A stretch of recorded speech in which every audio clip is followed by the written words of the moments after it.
Ladies and gentlemen, in today's video, I am going to be ranking / guessing how many beers every NFL quarterback can drink. I do want to let you guys know that I'm essentially just basing this off of personalities. I haven't done research on all these guys, so if one of these guys like literally doesn't drink, I'm not trying to be offensive, this is just for fun. Couple of plugs as always, don't forget to use code WyattzWorld on G Fuel or Prize Picks. G Fuel, you'll save yourself a discount on any of their products, and then on Prize Picks, you'll match up to $100 of your first deposit.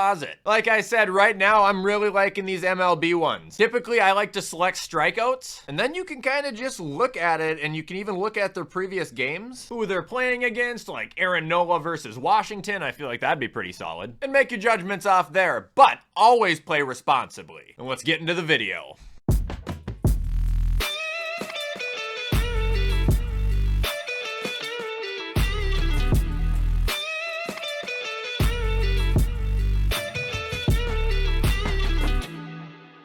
Alright guys, so here's the list we're working with today, and I actually have the brighter colors at the bottom because I feel like we should be rewarding the ones at the bottom on this one. So starting at the bottom, we got the quarterbacks who I think can drink 2 or less beers. Above that, we've got the quarterbacks who drink 3 to 5 beers. In Minnesota, we refer to that as a few. Above that, we've got the quarterbacks who can throw down a 6-pack, then we've got a 12-pack. Then we've got the quarterbacks who are pushing a case, which is 24. And at the tip top are the guys who drink until they black out. Sound good? Alright, let's get started with Aaron Rodgers. He's 2 or less beers. He'd be the kind of guy to read the label, get really cryptic about something, and then just eat a bag of mushrooms instead. Now moving on, we got Will Levis. Will can push a case, dude. He's fresh out of college. He's a big guy. Get him at a tailgate for a game, I bet you there's maybe 1 to 2 beers, if any, left. Much as I shit on him, I'm quite a fan of him. I think he seems like a pretty bizarre, but a cool guy. Now we got Baker.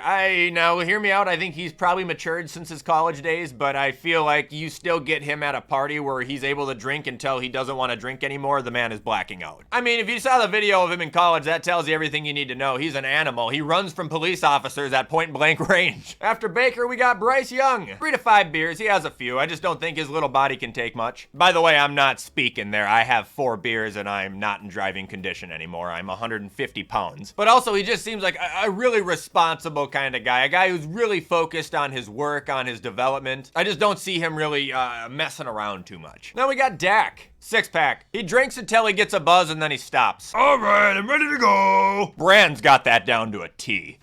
Moving on, we got Derek Carr, 2 or less. He's the kind of guy to literally have 2 beers and start crying about the dog he had when he was 10. That'll bring us to Daniel Jones. None. He would call his mother the second somebody put a beer in front of him because he wouldn't know what to do. Actually, I'm not gonna lie. I saw a video of him dancing on stage at a country concert, and I think he had a beer in his hand, and it looked like he was like loose and actually just having fun. Different side of Danny, so maybe he can have 1 beer. Geno Smith, he's a 12er. He's too mellow to get crazy and drink too much, but he's also kind of a dog to the point where he's not quitting after hitting a buzz. He's gonna go until he gets a good drunk going. Now we got Jared Goff. He is blacking out into the ground. He's the kind of guy to pound down his own case before everybody at the party even shows up, and then he's asking the people who are just showing up for their beers. Now we got Justin Herbert. I got a theory on him. He's the quiet, really calm friend whose personality doesn't change when he drinks, but he can throw down a ton of beers. I'm guessing he's the guy who will stay up until 5 a.m. with the loud crowd just in the corner kind of silently laughing and just chugging beer with them all the whole time. The guy's a fisherman. There's no way he can't just throw beers down. And really quick, let's distinguish the difference between a case and a blackout. Case, yeah, that's 24 beers, that's a lot, but blackout is where you are literally not functioning. Stumbling around, slurring your words, you wake up in a location that you have no recollection falling asleep.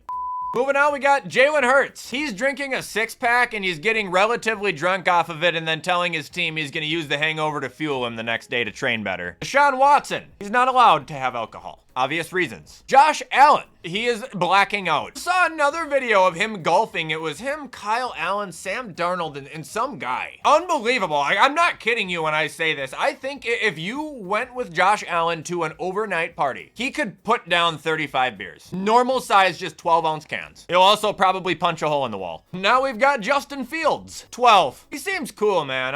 He has a really dope personality to him. He seemed kind of arrogant when he first came into the league, but the last couple years, beers. He just seems like he's one of the boys. Now we got Joey B. I love this man, but I have a sneaking suspicion he is an incredible lightweight. I'm saying 3 to 5 beers. I don't know why I get that vibe from him. I just do. I feel like he's a fun guy. I feel like he likes to party. I just don't think he can drink a lot. Now we got Kirk Cousins. 2 or less. I mean, the only alcohol this guy drinks is wine on Thanksgiving. At least that's what I'm led to believe. Oh, I miss him. Kenny Pickett, 12. He's young enough to still have that tolerance in him, but he's also not in the position to mess around a whole lot. I think he wants to revamp his career, so I see him being responsible and just having a good time, but not staying for a long time. Kyler Murray, 3 to 5, because that's all his little ass can take too. Guy probably runs headfirst into a counter at every party he goes to.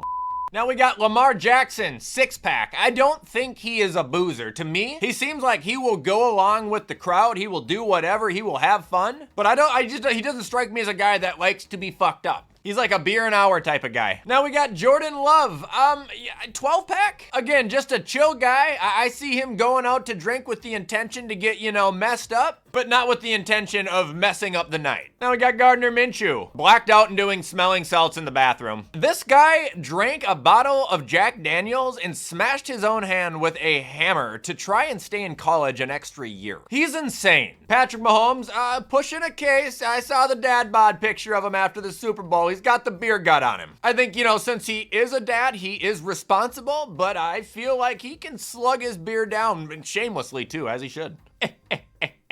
Now we got Brock Purdy, apparently only 3 to 5 because the NFL makes it sound like the guy can't afford any more than that. Never seen a guy make $870,000 in a year and then have the NFL constantly say, can't even afford his own place, he has to have a roommate. He couldn't afford gifts for the O-line, Christian McCaffrey had to help him out. Shut the fuck up. Like, I know taxes exist, but shut up. Now we got Russell Wilson. He doesn't drink, so I don't think he would have any. Absolutely not. An NA maybe, but no, he's not going to poison his body. Now we got Sam Howell. He's pushing a case. Look at the guy. I mean, he looks like the typical walk into a college frat house and see a guy hammering beers in the corner kind of guy. Up next, we got Matt Stafford.